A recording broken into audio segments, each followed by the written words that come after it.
everyone! Hi everyone, and welcome to Intentional Walk. I'm Logan Toperoff. I'm Jack Sarles. And I'm Ben Malikoff. Today we will discuss recent MLB news, trades, and which teams and players are having the best and worst seasons in baseball this year.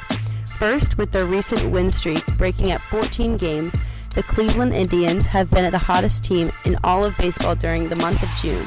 Do you think that the Indians will be a big playoff threat coming October? The Cleveland Indians, a team who didn't even make the playoffs last year, are the most surprising MLB team to have so much success so far this year. Their defensive play, especially their pitching, has been decent within the past month. Danny Salazar has been the team's most dominant pitcher with 10 wins and a 2.36 ERA. However, on the offensive side, things have been okay. No one on the team is batting over 300. Francisco Lindor is currently stuck at 299. Carlos Santana is coming in big with 18 home runs. So do I think they'll be a threat in the playoffs? No. Will they make the playoffs? I think so, but I do predict they won't beat the winner of the wild card. If the season ended today, the Indians would play either the Blue Jays or the Red Sox, both teams with significantly more players with playoff experience. Indians fans should be looking towards their bright future. The Indians have Bradley Zimmer, the 22nd best prospect in the MLB farm system, and Clint Frazier, the 23rd best prospect, both of which are outfielders.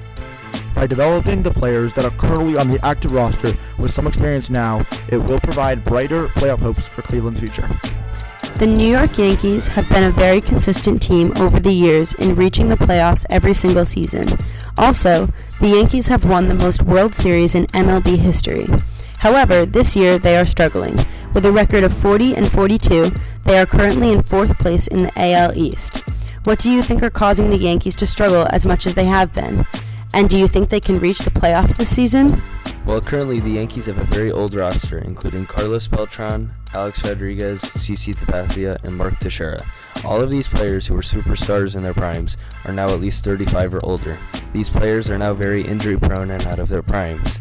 The Yankees are relying too much on their veterans to make a playoff run, when really they don't physically have it in them to win games consecutively, which is why they have under a 500 record so far this season. Therefore, I think the Yankees will miss the playoffs. During the offseason, they need to focus on rebuilding their team with young and talented prospects, which shouldn't be a problem because the Yankees have all of the money in the world. For the next part of the show, we're going to get a listener's response. Hi, I'm Lamar. Hi Lamar, thanks for joining us today. First up, Bryce Harper was supposed to be the most standout player in the MLB this year due to being NL MVP last year.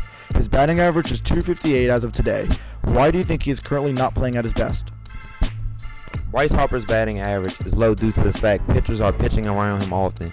He's getting walked at a high rate and he's struggling with hitting all-speed pitches, particularly curveballs. Last year, Bryce just missed out on the batting title and led the NL in home runs. Pitchers struggled pitching to him because it was difficult to pitch around him. Now that he's been struggling with all-speed pitches, pitchers have the option of walking him or throwing him all-speed pitches to get him out. So do you think the Nationals will make the playoffs? And if so, how far do you think they'll go? The Nationals can go far, but they have holes that need to be addressed at the trade deadline. The Nats need to get bullpen help and need for their bats to come alive. The last 2 times the Nats have made it to the playoffs, they've lost in the first round largely due to the fact that their bullpen has given up late leads and the rest of the Nats lineup has been mostly anemic besides Bryce Harper.